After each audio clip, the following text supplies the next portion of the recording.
ബീഹാറിലെ തെരഞ്ഞെടുപ്പ് നടന്ന സമയത്ത് അവിടുത്തെ ഭൂരിപക്ഷം വരുന്ന സ്ത്രീ വോട്ടർമാരായിരുന്നു.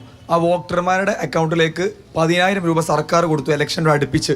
സ്വാഭാവികമായും അതിൻ്റെ ഉദ്ദേശം എന്താണെന്ന് അന്നം കഴിക്കുന്ന ജനങ്ങൾക്ക് മനസ്സിലാവും. അതേപോലെ തന്നെ കേരളത്തിൻ്റെ സർക്കാർ ഈ തെരഞ്ഞെടുപ്പ് പ്രഖ്യാപിക്കുന്നതിന് തൊട്ടു തലേ ദിവസം മുമ്പ് വന്നുകൊണ്ട് കേരളത്തിലെ ക്ഷേമ പെൻഷൻ വർദ്ധിപ്പിക്കുന്നത് ഈ കേരളക്കരയിലുള്ള ജനങ്ങളെ കബളിപ്പിക്കുന്ന സമീപനമല്ലേ സർക്കാർ സ്വീകരിച്ചത്? നഗ്നമായ ഭരണഘടനാ ലംഘനം. പെൻഷൻ്റെ കാര്യം മാത്രമല്ല, സ്ത്രീ സുരക്ഷാ പെൻഷൻ എന്ന് പറഞ്ഞുകൊണ്ട് 1,000 രൂപ ലഭിക്കുമെന്ന് പറഞ്ഞ് ഇവിടെ LDF-ന്റെ സ്ഥാനാർത്ഥികൾ ബൂത്ത് കയറുന്ന ആളുകളൊക്കെ ഫോം കൊടുത്തതിൻ്റെ അടിസ്ഥാനത്തിൽ അത് പരാതിയായി വന്നു. മലപ്പുറം ജില്ലാ കലക്ടർ പറഞ്ഞില്ലേ, ആരെങ്കിലും അങ്ങനെ ചെയ്യുന്നുണ്ടെങ്കിൽ അതിനെതിരെ ക്രിമിനൽ നടപടിയെടുക്കും എന്ന് പറഞ്ഞു.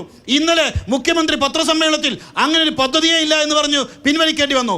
കേരളത്തിലെ ജനങ്ങളെ ഈ വിധത്തിൽ ഇലക്ഷന്റെ തലേ ദിവസം മാത്രം എന്തെങ്കിലും കിറ്റോ പണമോ കൊടുത്തൊന്നും സ്വാധീനിക്കാൻ പറ്റില്ല.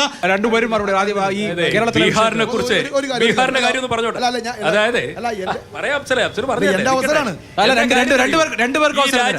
ഈ രാജ്യത്ത് നരേന്ദ്രമോദി അധികാരത്തിൽ വരുമ്പോൾ 50%-ലധികം ആളുകളുടെ പേരിൽ ബാങ്ക് അക്കൗണ്ട് ഉണ്ടായിരുന്നില്ല. ഞങ്ങൾ അവർക്കെല്ലാവർക്കും ബാങ്ക് അക്കൗണ്ട് കൊടുത്തു. എന്നിട്ട് അവരുടെയൊക്കെ അക്കൗണ്ടിലേക്ക് നിയമപരമായിട്ട് പണം എത്തിച്ചു കൊടുത്തു. മോദി പണം തരുമോന്നാ ചോദിച്ചത്. മോദി പണം അക്കൗണ്ടിൽ തരുമോ എന്ന് ചോദിച്ചു. പണം കൊടുക്കാൻ വേണ്ടി തീരുമാനിച്ചു. പക്ഷേ നാട്ടിലെ ജനങ്ങൾക്ക് അക്കൗണ്ട് ഉണ്ടായിരുന്നില്ല. ആദ്യം അക്കൗണ്ട് ഉണ്ടാക്കി. ഈ ബീഹാർ തെരഞ്ഞെടുപ്പിന് മുൻപ് പണം കൊടുത്തു എന്ന് പറഞ്ഞില്ലേ?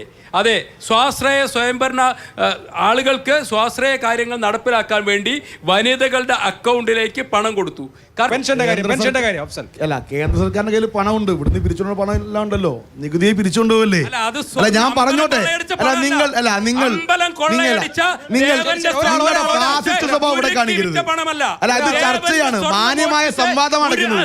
ഞാൻ പറഞ്ഞോട്ടെ, നിങ്ങൾ പറയുന്നത് കേട്ടല്ലോ. ടിപ്പു ചെയ്തതുപോലെ ക്ഷേത്രം കൊള്ളയടിച്ച് പണം ഉരുക്കിയെടുത്ത്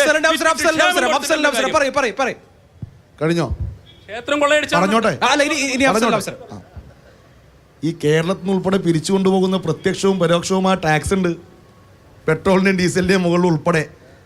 അതൊക്കെ പണം നിങ്ങളുടെ കയ്യിലുണ്ട്, തർക്കമില്ല. പക്ഷെ പണം, ആ പണം കൊണ്ട് എവിടെ ഒന്ന് പറഞ്ഞോട്ടു, ഒന്ന് പറഞ്ഞോട്ടെ, ജനാധിപത്യ സ്വഭാവം കാണിക്ക്, ഒന്ന് പറഞ്ഞോട്ടെ. ഈ പിരിച്ചോണ്ടുവന്ന പണമൊക്കെ ഉണ്ട്, കയ്യിലുണ്ട്, പണ്ട് അറിയാം. പക്ഷെ പണം പോകുന്ന മൊത്തം അംബാനിക്കും അദാനിക്കും മാത്രമേ വ്യത്യാസമുള്ളൂ. തിരുവനന്തപുരത്ത് വിഴിഞ്ഞുണ്ടാക്കാൻ 34,500 കോടി രൂപ LIC-യുടേത് ഈ അടുത്ത് അദാനിക്ക് കൊടുത്തു. അദാനി കൊടുത്തില്ലേ?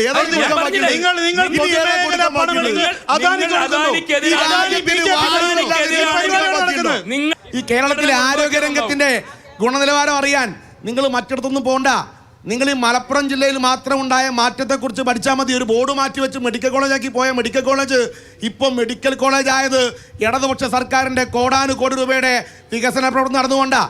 അവിടെ തിരൂർ ജില്ലാ ആശുപത്രിയിൽ 9 നിലകളുള്ള ക്യാൻസർ ട്രീറ്റ്മെന്റ് ഓങ്കോളജി ബ്ലോക്ക് വന്നത് ഇവിടുത്തെ. പറഞ്ഞോട്ടെ അവസരമുണ്ട്. മെഡിക്കൽ കോളേജിൽ മഞ്ചേരിയിലെ ജനറൽ ആശുപത്രി എവിടെയാണ്? വൈഡനിങ്ങിന് വേണ്ടി സ്ഥലം ചോദിച്ചിട്ട് അനുമതി കൊടുക്കാത്ത ആളുകളാണ്. നഗരസഭയുടെ വൈസ് ചെയർമാൻ ഇവിടെ ഇരിക്കുന്നുണ്ടല്ലോ.